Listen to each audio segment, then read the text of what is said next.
प्यारे बच्चों, आज हम लोग एलिमिनेशन रिएक्शंस के पार्ट 6 में हम लोग डिस्कस करेंगे stereo chemistry of E2 elimination.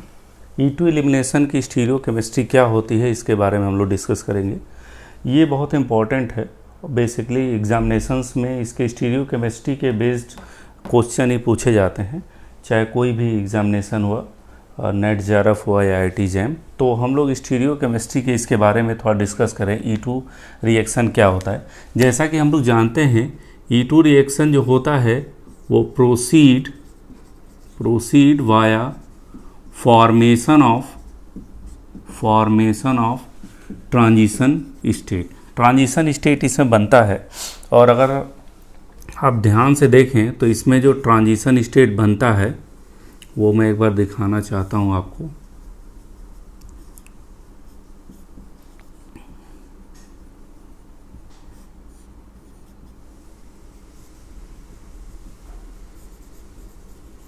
कुछ इस तरह से इसका ट्रांजिशन स्टेट बनता है और इस ट्रांजिशन स्टेट में एक तरह से एंटी टाइप के कॉन्फ़िगरेशन बनता है। एंटी मतलब लिविंग ग्रुप और hydrogen must be anti periplanar. तो दूसरा कंडीशन ये है for E2 reaction beta hydrogen and leaving group must be anti periplanar. Must be anti periplanar मतलब ये है कि जो बीटा हाइड्रोजन है और ये जो X है लिविंग ग्रुप है, ये दोनों एंटी पेरिप्लेनर होने चाहिए। एंटी पेरिप्लेनर का मतलब ये होता है कि एक दूसरे के एंटी हों और एक प्लेन में हों। इसका मतलब ये हुआ कि इन दोनों के बीच का डाईहेड्रल एंगल 180 डिग्री होना चाहिए। इन दोनों के बीच का डाईहेड्रल एंगल जो होना चाहिए, जैसे हम इसकी बात करें, ये और इसके बीच का जो डाईहेड्रल एंगल होना चाहिए वो 180 डिग्री होना चाहिए और ये दोनों एक प्लेन में होने चाहिए, बिल्कुल इस तरह से व्हाइट बोर्ड के प्लेन में। तभी ये E2 एलिमिनेशन के थ्रू प्रोसीड करेगा। तो ये नेसेसरी कंडीशन होता है for E2 reaction beta hydrogen leaving group must be anti periplanar. तब बात ये होती है कि ये दोनों एंटी पेरिप्लेनर कब होंगे। ये दोनों एंटी पेरिप्लेनर तब होंगे जब 5 एटम एक प्लेन में हों। 5 एटम में किसकी बात कर रहा हूँ, यहाँ पे मैं थोड़ा सा आपको समझा दूँ 5 एटम कौन कौन से हैं। तो 5 एटम जो हैं वो हैं alpha carbon, beta carbon, hydrogen and base and X। 1 2 3 4 5 ये पांचों एटम जो होने चाहिए वो एक प्लेन में होने चाहिए ऐसे। और इनका जो प्रोजेक्शन होना चाहिए हैलोजन का, और इनका जो प्रोजेक्शन होना चाहिए वो एंटी होना चाहिए।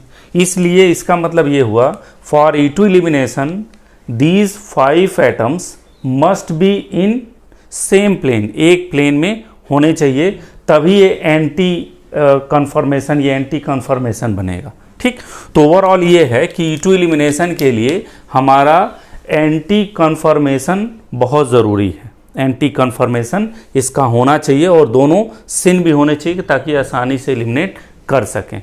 दूसरी, जैसे अगर हम सोचें कि क्यों ये सिन नहीं हो सकते, अगर इनको हम सिन कर देंगे तो ये स्टेरिक हिंड्रेंस भी बढ़ जाएगा और दूसरा ऑर्बिटल का इंटरेक्शन बहुत अच्छे तरीके से नहीं होगा। जब ऑर्बिटल का इंटरेक्शन बहुत अच्छी तरीके से नहीं होगा तो यहाँ जल्दी से डबल बॉन्ड क्रिएट नहीं होगा।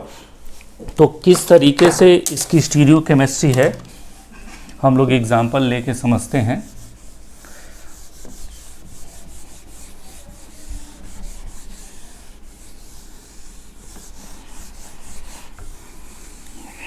सबसे पहले मैं थोड़ा सा आपको सिस ऑब्लिक सिन और ट्रांस ऑब्लिक एंटी इसके बारे में थोड़ा सा बता दें। जनरली आप लोग इन दोनों को सेम समझते हैं, सिस और सिन को सेम समझते हैं, ट्रांस और एंटी को सेम समझते हैं, लेकिन ऐसा नहीं होता है। सिस का मतलब होता है कि दो ग्रुप एक साइड में हों तो ये सिस कहलाते हैं। और ये हम जानते हैं कि ये दोनों बॉन्ड एक दूसरे के विसिनल हैं, बॉन्ड हैं। अब जब दोनों बॉन्ड ये विसिनल हैं तो इन दोनों के बीच का जो एंगल होगा वो डाइहेड्रल एंगल कहलाता है, डाइहेड्रल एंगल। तो फॉर सिस ज्योमेट्री थीटा यानी कि dihedral angle is equal to 0 degree to 90 degree. अगर दो बॉन्ड, सपोज करिए कि एक सेंटर ये है और एक सेंटर ये है, और एक बॉन्ड ये दोनों विसिनल बॉन्ड हैं।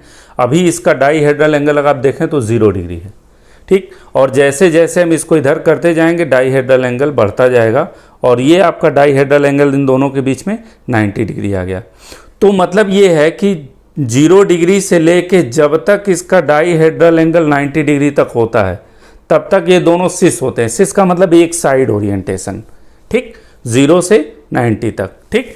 तो यहाँ पे डाइहेड्रल एंगल 0 से 90 डिग्री तक जब तक रहेगा तब तक सिस ज्योमेट्री होती। और वहीं सिन की जब बात करें, syn means the dihedral angle between vicinal bonds must be 0 degree.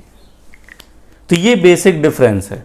सिन के लिए ये डाइहेड्रल एंगल बिल्कुल 0 डिग्री होने चाहिए। सिन का मतलब बिल्कुल एक साइड में, दोनों के बीच में डाइहेड्रल एंगल बिल्कुल 0 डिग्री होना चाहिए। तो ये आपका सिन हो गया, ठीक। इसी तरह से अगर हम ट्रांस की बात करें तो ट्रांस का मतलब ये होता है दोनों एक दूसरे से अपोजिट हों, एक दूसरे के अपोजिट हों, अपोजिट साइड में हों, ठीक, एक दूसरे के अपोजिट साइड में हो।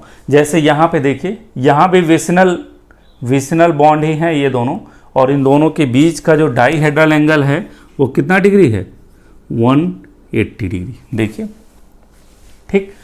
हम जब ट्रांस की बात करते हैं तो फॉर ट्रांस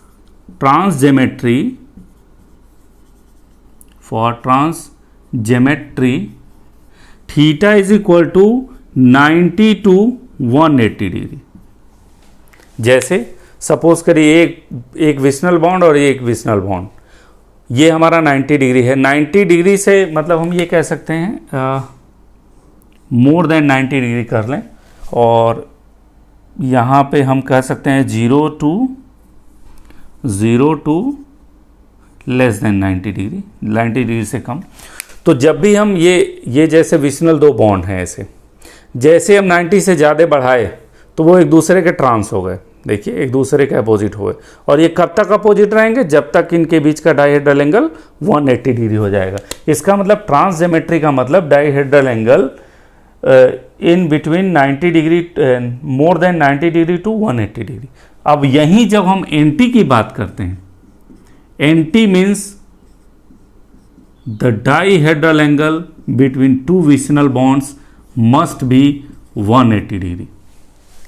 तो एंटी के लिए ऐसे ये एंटी होगा, ठीक, पास में। तो इसका मतलब ये हुआ कि हम लोग इस तरह से कह सकते हैं कि all syn geometry are cis but reverse is not always true. सारे सिन जो होंगे वो सिस कहलाएंगे, लेकिन सारे सिस वो सिन नहीं कहलाएंगे। सिन ज्योमेट्री का जब डाइहेड्रल एंगल 0 डिग्री हो जाता है तब वो सिन कहलाता है। वैसे ही ट्रांस ज्योमेट्री का जब डाइहेड्रल एंगल 180 डिग्री हो जाता है तब वो एंटी कहलाता है। तो ये बेसिक डिफरेंस है। जैसे हम एक एग्जांपल लेके आपको समझा दें,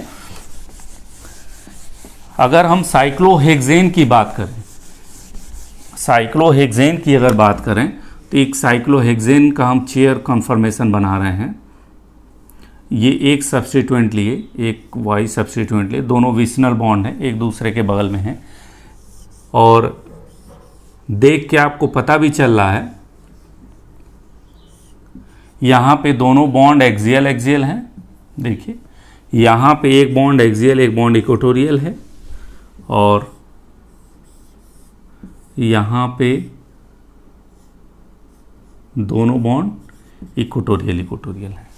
और अगर हम आपसे पूछें कि इनको सिस सिन एंटी और ट्रांस के रिस्पेक्ट में बताइए, तो अगर हम इसकी बात करें यहाँ पे अगर हम बात करें, आप ध्यान से देखिए, ये ऊपर और ये नीचे और यहाँ डाईहेड्रल एंगल 180 डिग्री, सीधे एक दूसरे के एंटी पेरिप्लेनर 180 डिग्री है यहाँ डाईहेड्रल एंगल, इसलिए ये इसको हम ट्रांस भी कह सकते हैं एज वेल एज एंटी भी कह सकते हैं, दोनों कह सकते हैं। एंटी इसलिए क्योंकि 180 डिग्री डाईहेड्रल एंगल है, और ट्रांस के लिए तो हमने बताया था 90 से ज़्यादा और 180 तक का जो बॉन्ड एंगल होता है, डाईहेड्रल बॉन्ड एंगल, वो ट्रांस में आता है। अगर हम इसकी बात करें तो आप इसको भी ट्रांस ही मानते हैं, ये एक दूसरे के अपोजिट है। अगर ध्यान से देखें तो ये नीचे आ रहा है और वो ऊपर जा रहा है, ये नीचे आ रहा है वो ऊपर जा रहा है, एक दूसरे के अपोजिट हैं। और यहाँ जो डाईहेड्रल एंगल है वो 120 डिग्री है, 120 डिग्री है। और जब 120 डिग्री है ये, तो ये ट्रांस होगा बट नॉट एंटी, ये एंटी नहीं हो सकता है। क्यों? क्योंकि डाईहेड्रल एंगल 180 डिग्री नहीं है। तो ये बेसिक थोड़ा आपको जानना बहुत ज़रूरी होता है, अक्सर बच्चे कंफ्यूज रहते हैं कि ट्रांस और एंटी को एक मान लेते हैं। ठीक है, तो सभी ट्रांस सभी एंटी ट्रांस हो सकते हैं, लेकिन सभी ट्रांस एंटी नहीं हो सकते। वैसे ही जब हम इसकी बात करें, यहाँ आप सोच रहे हैं कि डाईहेड्रल एंगल कैसे 120 डिग्री दिखा दिए, तो आप बहुत आसानी से देख सकते हैं। इसको इधर बढ़ाइए और इसको इधर बढ़ाइए, आप देखिए ये एंगल 120 डिग्री आएगा। ठीक, ये 120 डिग्री आएगा। वैसे ही जब हम इसकी बात करते हैं, एक्सियल और इक्वेटोरियल की बात करते हैं, तो इसको थोड़ा सा मैं दूसरे कलर में दिखा दे रहा हूँ। इसको आप इधर बढ़ाइए नीचे और इसको आप ऐसे बढ़ाइए, तो देखेंगे ये dihedral angle theta 60 degree. 60 degree means ये आपका सिस हो गया बट नॉट सिन, ये सिन नहीं हो सकता। ठीक, तो अगर इन तीनों की हम बात करें तो जैसे हमने कहा आपसे कि एलिमिनेशन रिएक्शन जो होता है उसमें लिविंग ग्रुप और बीटा हाइड्रोजन एंटी पेरिप्लेनर होने चाहिए। तो अगर हम इन तीनों की बात करें तो ये तो वैसे ही नहीं देगा, सिस है एलिमिनेशन रिएक्शन। इन दोनों की बात करें तो ये दोनों ट्रांस हैं, लेकिन एलिमिनेशन रिएक्शन देगा कौन? This one, because X and Y are anti periplanar. अगर इन दोनों को एलिमिनेट होना हो तो बहुत आसानी से एलिमिनेट हो सकते हैं। ये ट्रांस होने के बावजूद भी E2 एलिमिनेशन नहीं देगा, E2 एलिमिनेशन नहीं देगा, क्योंकि जो क्राइटेरिया है एंटी पेरिप्लेनर का या एंटी होने का, वो ये फॉलो नहीं कर रहा है। ठीक, तो ये हमने थोड़ा सा आपको बताया कि सिस और सिन और ट्रांस और एंटी में क्या डिफरेंस होता है। अब हम लोग आते हैं, एग्जाम्पल लेते हैं E2 एलिमिनेशन का। सपोज करिए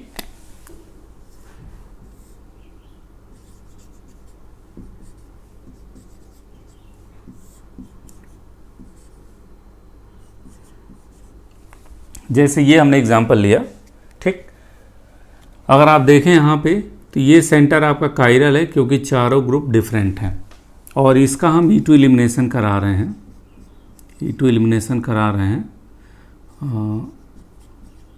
सोडियम इथॉक्साइड के साथ। ठीक है, इसका एक आइसोमर ये है, एक आइसोमर इसका आप ये भी बना सकते हैं। किसी दो ग्रुप को चेंज कर दीजिए तो ये आपका दूसरा आइसोमर हो जाएगा इसका।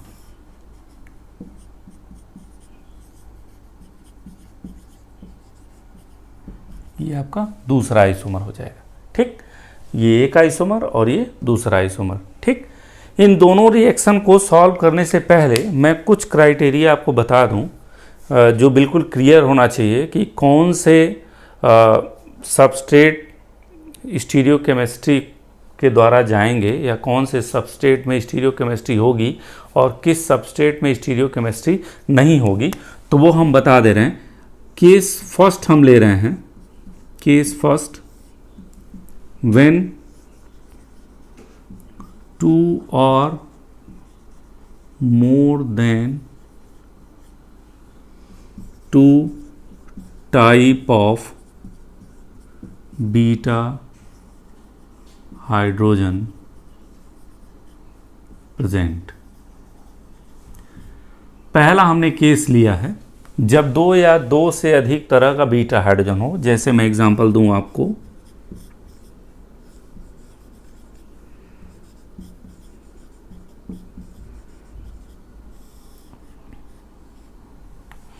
यहां पे हम एक थोड़ा सा और लिख दे रहे हैं, when 2 or more than 2 type of beta hydrogen present on different beta carbon, different beta carbon पे। जैसे ये अल्फा है, ये बीटा है और ये भी बीटा है, 2 तरह के बीटा हाइड्रोजन हैं यहाँ पे। तो इस तरह का रिएक्शन जब 2 तरह के बीटा हाइड्रोजन 2 तरह के बीटा कार्बन से अटैच होंगे तो इस तरह के रिएक्शन रीजियो सेलेक्टिव होते हैं। रीजियो सेलेक्टिव का मतलब 2 स्ट्रक्चरल आइसोमर बनेगा, 2 स्ट्रक्चरल आइसोमर जिसमें से एक मेजर बनेगा और एक माइनर बनेगा। ठीक, ये दूसरा केस हम लेते हैं, case second when 2 beta hydrogen present on 1 beta carbon. ठीक, ये दूसरा केस हमने लिया और दूसरा केस का एग्जाम्पल आपके यहाँ पे है, ये है दूसरे केस का एग्जाम्पल यहाँ पे हमने दिया है। इसको यहाँ देखिए, ये अल्फ़ा और ये बीटा। ठीक, इसको मार्क कर देते हैं, ये बीटा और बीटा पे देखिए 2 हाइड्रोजन हैं और ये अल्फ़ा, ये जो कार्बन है ये अल्फ़ा वाला वो कायरल सेंटर है। तो ये आपका इस कंडीशन में जो रिएक्शन होगा ये R H B R H H P H, ये आपका स्टीरियो सेलेक्टिव होगा, स्टीरियो सेलेक्टिव होगा। ठीक, स्टीरियो सेलेक्टिव रिएक्शन कहलाएगा। ठीक, जैसा कि इधर हमने दिया है, इसको हम फिर बाद में भी आपको सॉल्व कर रहे हैं। केस थर्ड है, case third when only 1 type of beta hydrogen present, जब केवल एक टाइप का बीटा हाइड्रोजन प्रेजेंट होगा। जैसे हम लें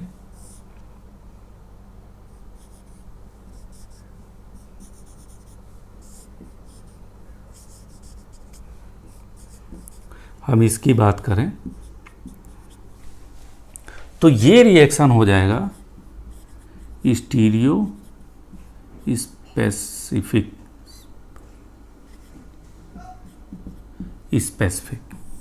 स्टीरियो स्पेसिफिक रिएक्शन होगा। ठीक, तो ये तीनों कैटेगरी आपको मालूम होना चाहिए। हम बताएं आपको स्टीरियो सेलेक्टिव और स्टीरियो स्पेसिफिक जो रिएक्शन है उनमें जनरली ये कार्बन, ये स्टीरियो स्पेसिफिक रिएक्शन में अल्फ़ा कार्बन जो होना चाहिए वो मस्ट बी कायरल होना चाहिए। Alpha carbon must be, alpha carbon must be chiral.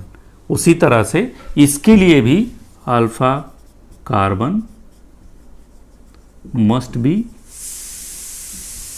Chiral.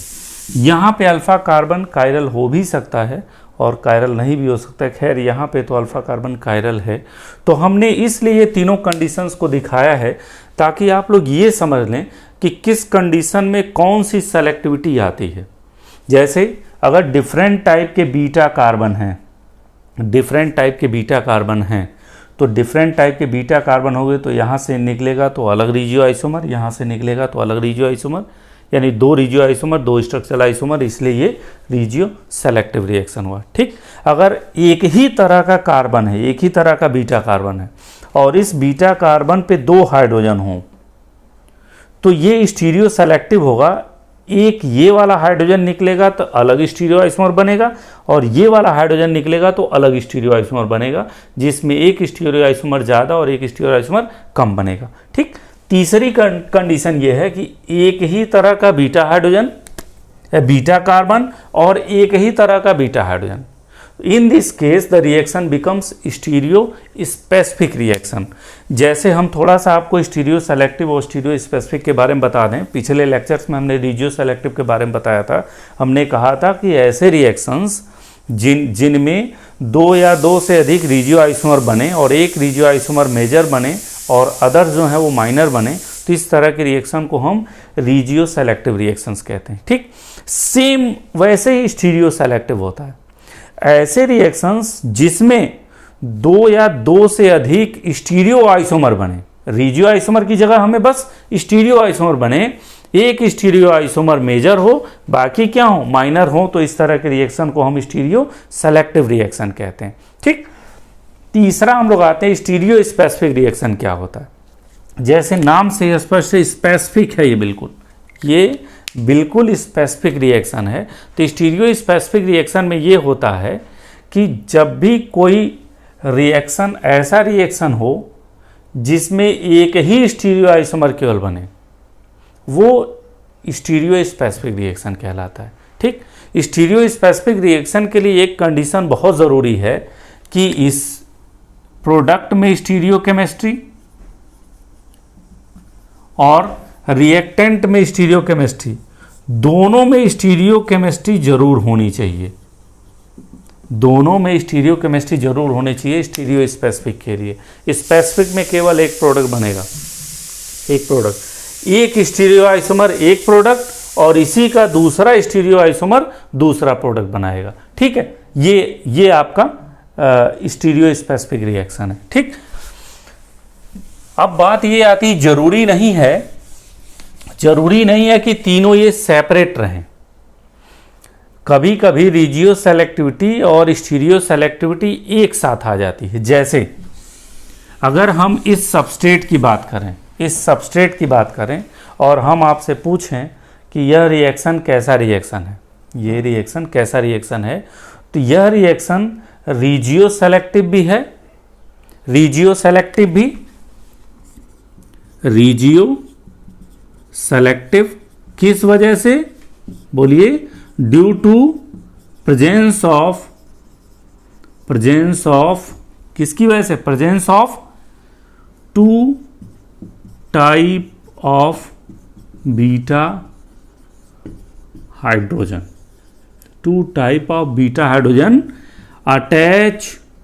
attach on two different beta carbon, जो कि दो डिफरेंट बीटा कार्बन पे अटैच है।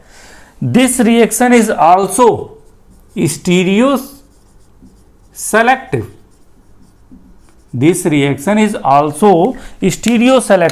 और स्टीरियो सेलेक्टिव कैसे है देखिए, इसलिए क्योंकि एक बीटा कार्बन के पास कितने हाइड्रोजन हैं, दो हाइड्रोजन।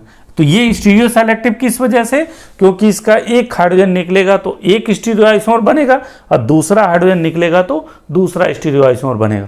तो ये stereo selective due to presence of two beta prime hydrogen. ठीक, बीटा प्राइम हाइड्रोजन। ठीक, तीसरा स्टीरियो स्पेसिफिक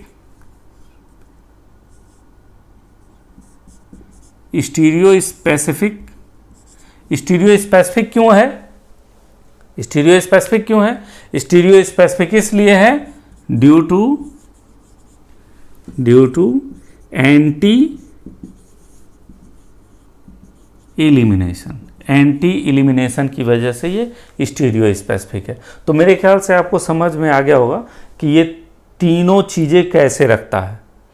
दो तरह के बीटा हाइड्रोजन रिजियो सेलेक्टिव, एक ही बीटा कार्बन पे दो हाइड्रोजन होने की वजह से क्या हो गया ये स्टीरियो सेलेक्टिव, और चूंकि जितने भी इसमें प्रोडक्ट बनेंगे वो सारे एंटी एलिमिनेशन से ही जाएंगे, एक ही तरह का पाथवे रखेंगे, इसलिए ये stereo specific due to anti elimination. ठीक है, अब हम लोग आते हैं एग्जांपल्स पे।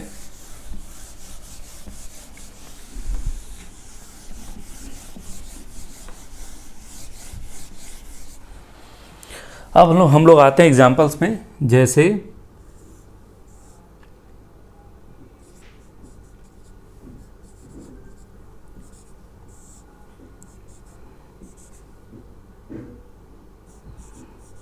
अगर हम इसको मेंशन कर दें H1 और H2 से तो ज़्यादा बेहतर है।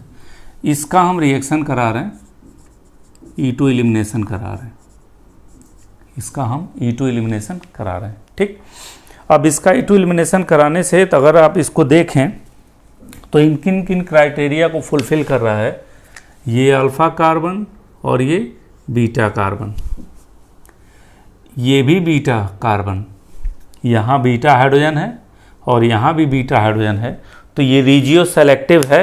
रिजियो सेलेक्टिव इसलिए क्योंकि ये वाला हटेगा तो मेजर बनेगा और ये वाला हटेगा तो लेस सब्स्टिट्यूटेड माइनर बनेगा।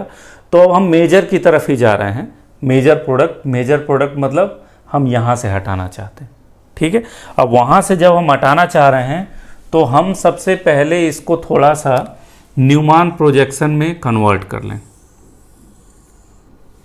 तभी हम लोग इसको कर सकते हैं। जैसा कि हम जानते हैं कि ये कार्बन जो होता है वो फ्रंट कार्बन होता है और ये कार्बन जो होता है वो रेयर कार्बन, यानी सर्किल वाला कार्बन रेयर है और ये पॉइंट वाला कार्बन फ्रंट है। मैं एक तरीका बता दे रहा हूँ कैसे इसको न्यूमान में कन्वर्ट करते हैं। जैसे पीएच, इस सेंटर की बात करें, पीएच को आप नीचे रखिए, एच दाहिने साइड है तो इसको दाहिने साइड रखिए 120 डिग्री एंगल बना के, ये H2 बाएं साइड है तो बाएं साइड रखिए। ठीक, और जब रेयर कार्बन की बात करते हैं आप, तो रेयर कार्बन में Br को आप नीचे रखिए, मतलब ये दोनों बॉन्ड नीचे रहेंगे। तो Br, और ये जान लीजिए Fischer projection always represent eclipse conformation, eclipse conformation को रिप्रेजेंट करता है। तो Br को आप नीचे कर दीजिए और बाकी CH3 दाहिने साइड है तो CH3 को दाहिने साइड, H बाएं साइड है तो H को बाएं साइड। ठीक, अब हमें निकालना किसको है, कौन कौन निकलेगा, ये Br निकलेगा और H1 निकल सकता है और H2 निकल सकता है। तो हमारे पास दो कन्फर्मेशन बन सकते हैं, दो कन्फर्मेशन बन सकते हैं। एक इसको 60 डिग्री घुमा दें, H1 को इसके Br के एंटी कर दें, और दूसरा ये मान लीजिए A प्रोडक्ट है, दूसरा H2 को हम 60 डिग्री घुमा दें तो H2 Br के एंटी हो जाएगा, तो ये मान लीजिए B प्रोडक्ट है। तो एक ही हम बात करते हैं, H1 को हम घुमा रहे हैं, सॉरी हाँ H1 को हम घुमाएं, तो H1 को जब हम घुमाएंगे तो देखिए H1 यहाँ आ जाएगा, H2 यहाँ नीचे इधर आ जाएगा और PH इधर आ जाएगा। बाकी जो रेयर कार्बन उसको वैसे ही छोड़ दिए, नीचे Br है, इधर मेथिल है और इधर H। ये होता है स्टेगर्ड कन्फर्मेशन, स्टेगर्ड कन्फर्मेशन है, ये आपका इक्लिप्स कन्फर्मेशन है, इक्लिप्स कन्फर्मेशन। ठीक, अब यहाँ से आप इस Br और H को बड़े आसानी से हटा सकते हैं एंटी एलिमिनेशन करके, एंटी एलिमिनेशन करके। और जब इन दोनों को हटाएंगे तो फ्रंट और रेयर कार्बन के बीच में डबल बॉन्ड आ जाएगा। ठीक है, तो जब डबल बॉन्ड आएगा, अगर इन दोनों को हटा दें तो आप ध्यान से देखिए, PH और मेथिल एक साइड और HH एक साइड।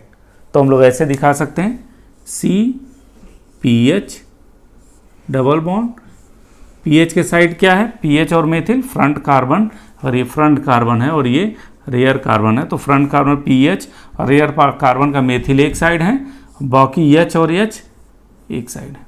तो ये क्या बन गया, एक तरह से सिस बन गया, या इसी को हम जेड आइसोमर कहते हैं, जेड आइसोमर कहते हैं। ठीक, दूसरा इसमें जब ये दूसरा, ये तो हमारा ए हो गया जब हम H1 को एंटी किए। जब B की बात करें, H2 को जब एंटी करें, तो H2 को जब एंटी करेंगे तो क्या होगा, देखिए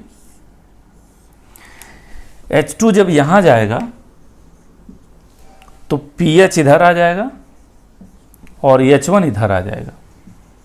अब बाकी को ऐसे ही रहने दीजिए, Br CH3H, ये आपका B बना, ये भी स्टैगर्ड कन्फर्मेशन है।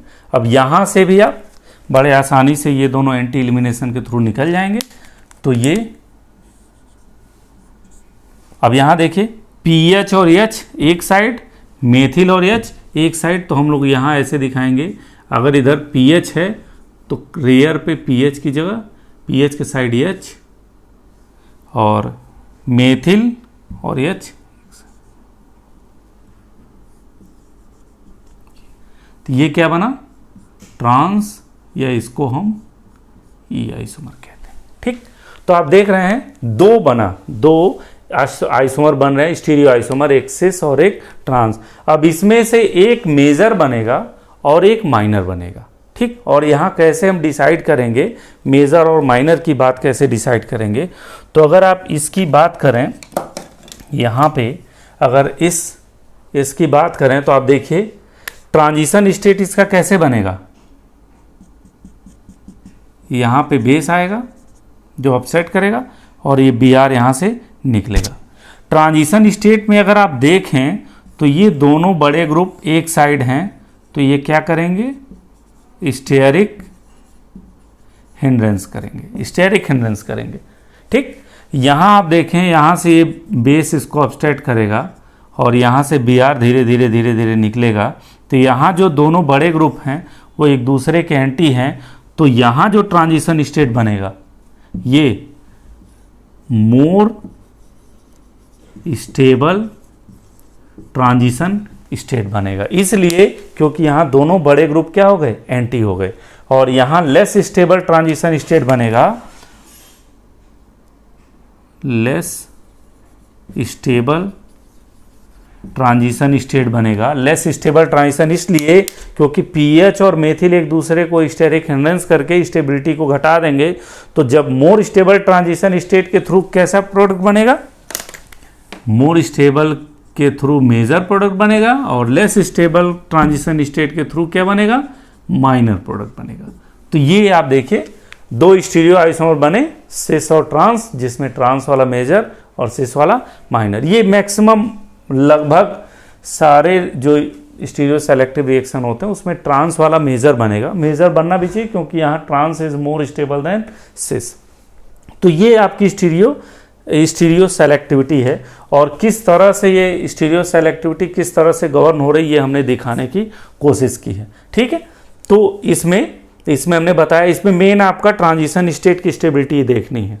तो जब हमारे पास दो बीटा हाइड्रोजन हैं H1 और H2 हैं, तो एक बार जब H1 Br के एंटी होता है तो एक ट्रांजिशन स्टेट बनता है, और एक बार जब H2 Br के एंटी होता है तो एक ट्रांजिशन स्टेट बनता है।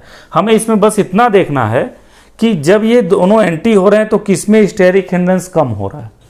जिसमें स्टेरिक हिंड्रेंस कम होगा वो ट्रांजिशन स्टेट ज़्यादा स्टेबल होगा, और जिसमें स्टेरिक हिंड्रेंस ज़्यादा होगा, यहाँ क्या होगा बताइए, ये इसको हम क्या कहते हैं, जब दो बड़े ग्रुप 60 डिग्री पे होते हैं तो इसको गॉच इंटरेक्शन कहते हैं। इसमें गॉच इंटरेक्शन होगा, गॉच इंटरेक्शन की वजह से इसकी स्टेबिलिटी कम हो जाएगी और इसकी स्टेबिलिटी ज़्यादा हो जाएगी। तो इसकी स्टेबिलिटी ज़्यादा है ट्रांजिशन स्टेट की, तो इसके करस्पॉन्डिंग मेजर प्रोडक्ट और इसके करस्पॉन्डिंग माइनर प्रोडक्ट। ठीक,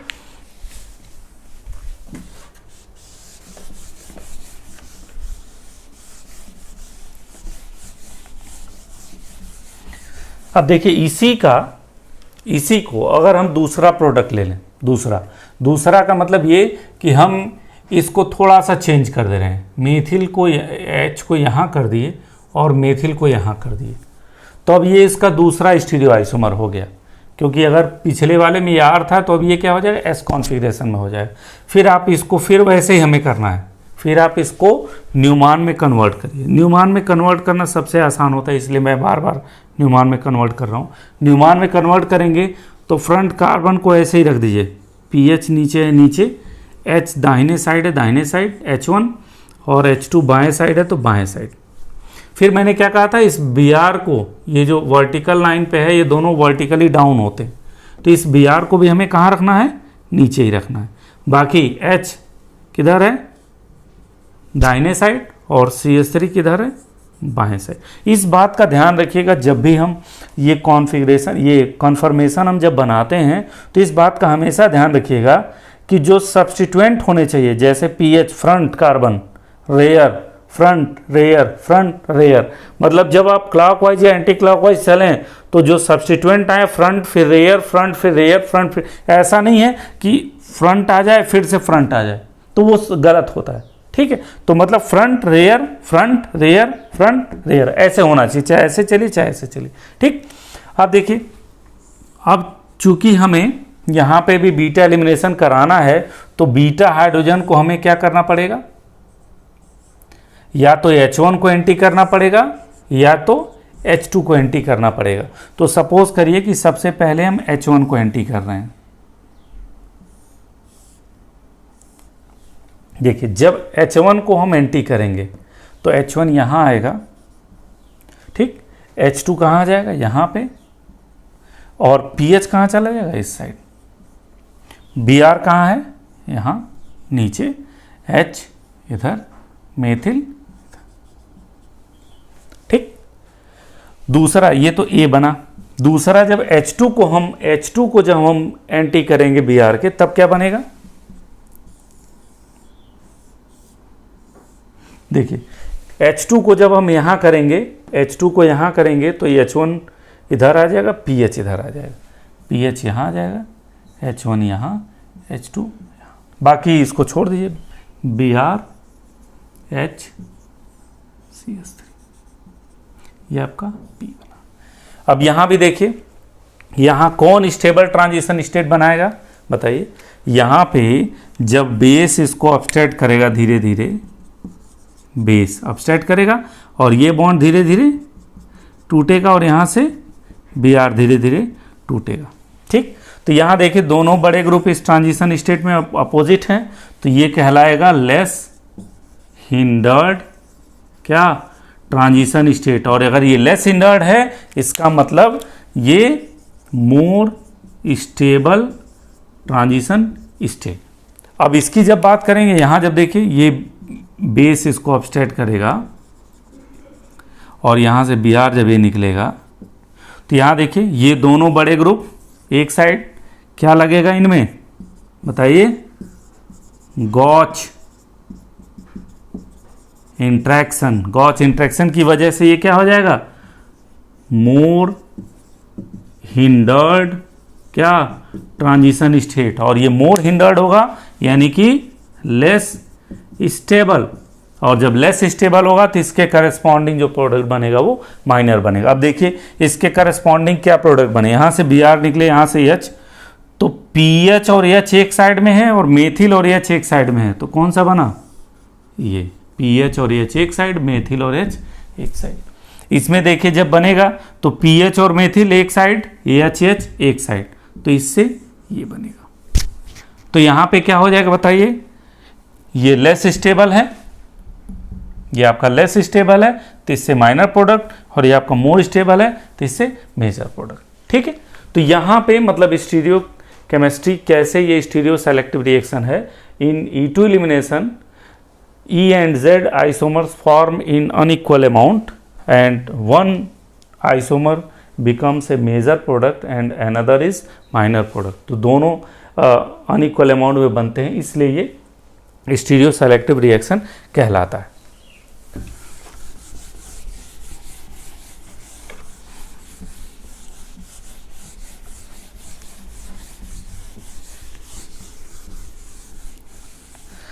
अब देखिए, सपोज करिए कि हम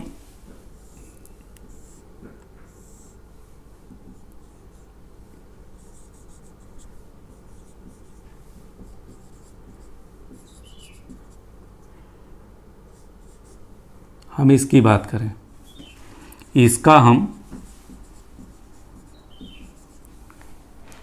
हम एलिमिनेशन रिएक्शन कराएं। तो अब देखिए, अल्फा बीटा, ठीक, बीटा कार्बन 2 हैं, ये रिजियो सेलेक्टिव भी होगा, लेकिन हम रिजियो सेलेक्टिविटी की तरफ नहीं जाते हैं। हम आते हैं कि यहाँ से हाइड्रोजन निकलेगा एक रिजियो आइसोमर, और वह रिजियो आइसोमर कितना स्टीरियो स्पेसिफिक या सेलेक्टिव होगा उसकी हम बात करते हैं।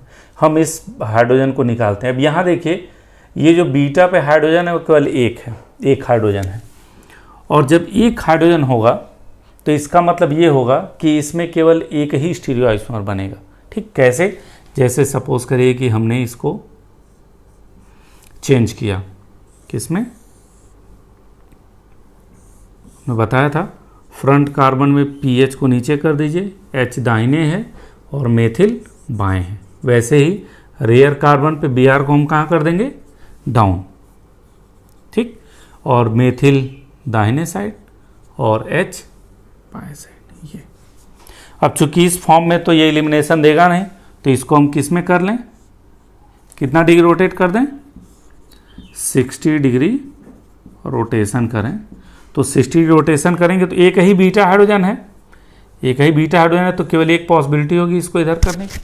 तो उसको उधर करेंगे तो आप बताइए, एच आपका यहाँ जाएगा, ठीक, तो मेथिल आपका इधर आ जाएगा इस साइड, और पीएच इधर आ जाएगा। बाकी इनको छोड़ दिए, बीआर है, इधर क्या है? मेथिल है, और इधर क्या है? एच। ठीक, अब यहाँ से आप करा दीजिए, यहाँ से अब एलिमिनेशन कराएंगे तो ये बीआर निकलेगा और ये एच निकलेगा। तो अब देखिए, पीएच और मेथिल एक साइड, पीएच और मेथिल एक साइड है, तो हम लोग पीएच अगर इधर है तो मेथिल इस साइड, ठीक, और इसी जिस कार्बन से पीएच जुड़ा है उसी कार्बन से मेथिल भी जुड़ा है, यानी इसी कार्बन से मेथिल है, और रेयर कार्बन पे मेथिल के साइड में कौन है? एच है। तो ये आपका जेड एल्कीन बना, और केवल यही बनेगा ही, केवल यही बनेगा ही।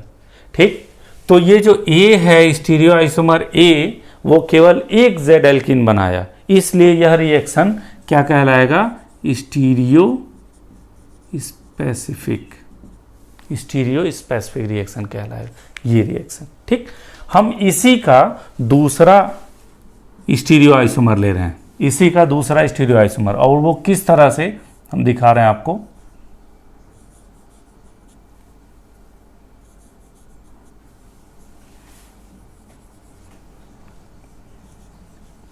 हमने क्या किया, इसकी इस सेंटर की स्टीरियो केमिस्ट्री चेंज कर दिया, मेथिल को इधर कर दिया, एच को इधर कर दिया, बस। तो अब देखिए ये, और इसका अब हम लोग E2 एलिमिनेशन कराएं। तो E2 एलिमिनेशन कराने से पहले हमें क्या करना पड़ेगा? इसको इक्लिप्स में कन्वर्ट करना पड़ेगा। इक्लिप्स में हमने बताया था फ्रंट कार्बन पे पीएच नीचे है तो नीचे, एच दाहिने है तो दाहिने, मेथिल बाएं है तो बाएं। फिर बीआर को भी हम कहाँ कर दें? नीचे, एच दाहिने और मेथिल। इस स्टेप पे तो ये एलिमिनेशन देगा नहीं, और हम बता दें आपको, देखिए ये हमेशा जो E2 एलिमिनेशन होता है वो हमेशा स्टेगर्ड कन्फर्मेशन से होता है, ओनली स्टेगर्ड कन्फर्मेशन से, स्टेगर्ड कन्फर्मेशन से ही E2 एलिमिनेशन होता है, इक्लिप्स से नहीं हो सकता, क्योंकि इक्लिप्स में एक दूसरे के एंटी ये नहीं हो सकते। यहाँ पे अब हम इसको 60 डिग्री घुमा दें, तो बताइए 60 डिग्री हमने घुमा दिया तो H आपका इधर चला गया, मेथिल आपका इधर चला गया, पीएच यहाँ चला गया, बीआर नीचे है ही है, H यहाँ, CH3। अब इससे जो प्रोडक्ट बनेगा, इससे जो प्रोडक्ट बनता है Br यहाँ से निकलेगा, H यहाँ से। अब देखिए PH और H एक साइड, मेथिल मेथिल एक साइड, तो PH और H एक साइड और मेथिल एक साइड। अगर इसकी हम बात करें तो ये आपका E आइसोमर है, केवल एक ही बनेगा। तो अगर हम आपसे पूछें A और B में कौन सा रिएक्शन फास्ट प्रोसीड करेगा, which reaction proceed faster with E2 elimination between A and B, A और B के बीच में कौन सा फास्ट प्रोसीड करेगा, तो ऑब्वियस सी बात है कि जिस रिएक्शन में ट्रांजिशन स्टेट स्टेबल होगा वो ज़्यादा तेज़ी से जाएगा, और जिस रिएक्शन में ट्रांजिशन स्टेट कम स्टेबल होगा वो कम तेज़ी से जाएगा। तो अगर हम इसके ट्रांजिशन स्टेट की बात करें, अगर आप यहाँ ध्यान से देखिए, इसका जब ट्रांजिशन स्टेट बनाएंगे,